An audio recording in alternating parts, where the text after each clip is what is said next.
Hubungan Prabowo dan Jokowi memang menarik perhatian publik. Terutama soal panas dinginnya hubungan mereka. Dari soal anggaran IKN sampai kepentingan oligarki. Dari soal peranan Gibran sampai kafling bandarmologi. Prabowo sudah pasti stop anggaran IKN. Karena APBN akan tersedot untuk biaya makan siang gratis. Jokowi sendiri tidak mau bikin program makan gratis skala nasional.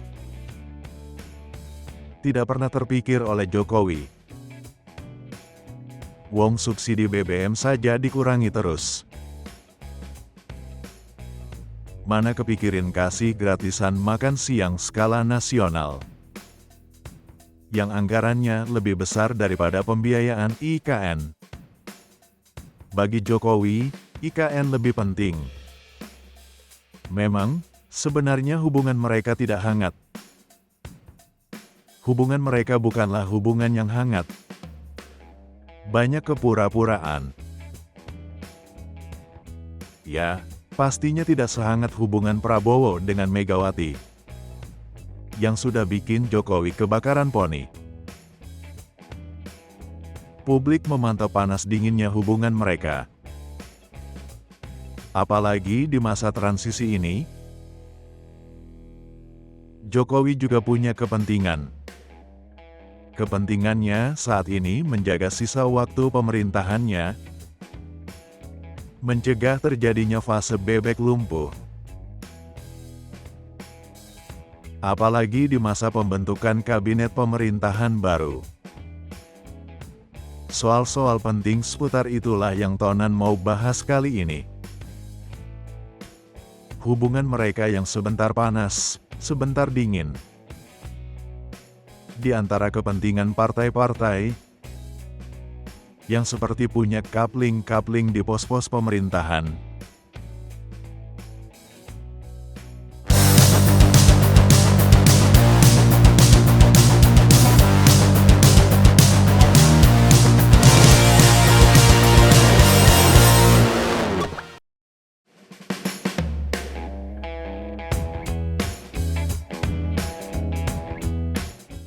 Jokowi paling berkepentingan soal IKN.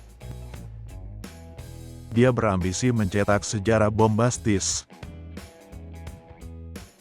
memaksa kecepatan pembangunan IKN. Jokowi mau jadi yang pertama, jadi presiden pertama yang mencetak sejarah, yang memimpin upacara peringatan Hari Kemerdekaan di IKN. Hal-hal seremonial itu selalu penting bagi Jokowi. Tapi, yang lebih penting adalah benar-benar terwujud. Perpindahan ibu kota negara harus terwujud. Jangan cuma seremoni, lalu mangkrak setelah seremoni. Jokowi mau memastikan kesungguhan Prabowo. Setelah ribuan hektar pohon ditebang, yang entah kemana hasil tebangannya, entah pabrik kertas milik siapa.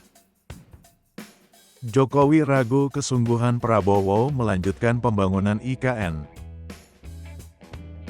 Benarkah Prabowo serius dalam pembangunan IKN? Jokowi sudah membaca banyak gelagat Prabowo, yang menunjukkan dia tidak seambisius Jokowi. Tidak seserius Jokowi dalam pembangunan IKN. Entah berapa tahun lagi IKN benar-benar jadi sebuah kota. Itu pun kalau tidak mangkrak. Ada banyak faktor yang bikin Prabowo ogah-ogahan. Pertama, Prabowo akan stop pembiayaan IKN dari APBN, karena APBN akan terkuras untuk program makan siang gratis. Jadi, pembiayaannya harus mengandalkan investor.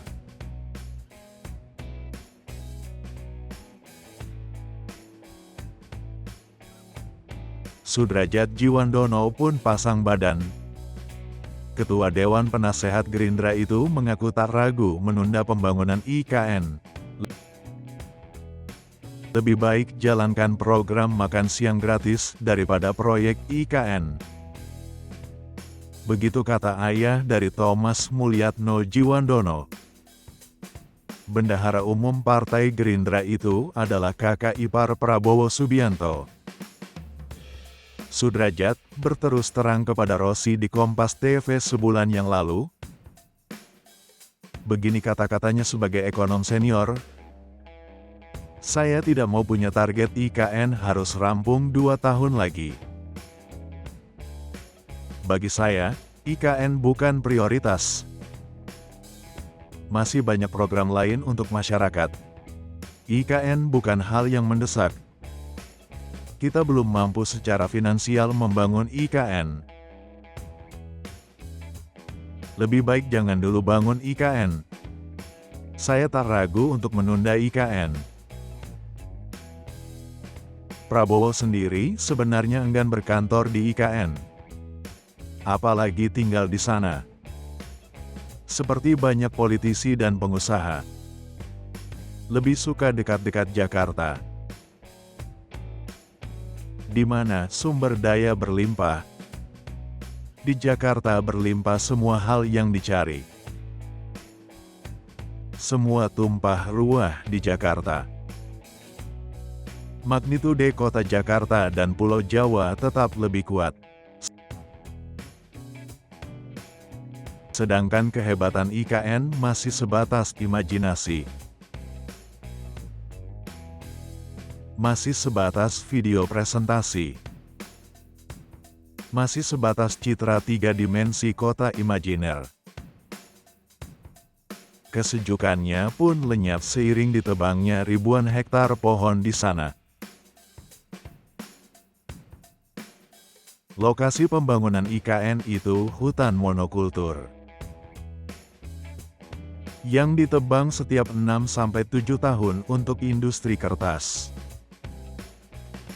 Begitu kata pejabat otoritas IKN. Konon, 65% dari ratusan ribu hektar IKN akan dihutankan kembali menjadi hutan tropis. Deforestasi akan di-reverse menjadi reforestasi. Tapi, entah tahun keberapa rencana itu baru akan terwujud. 5 tahun lagi? 10 tahun lagi? Semua itu baru janji. Masih akan, dan akan. Prabowo pasti bukan wayang. Presiden Prabowo harus jadi dalang. Jokowi pun cemas bukan kepalang. Karena ingat Hambalang.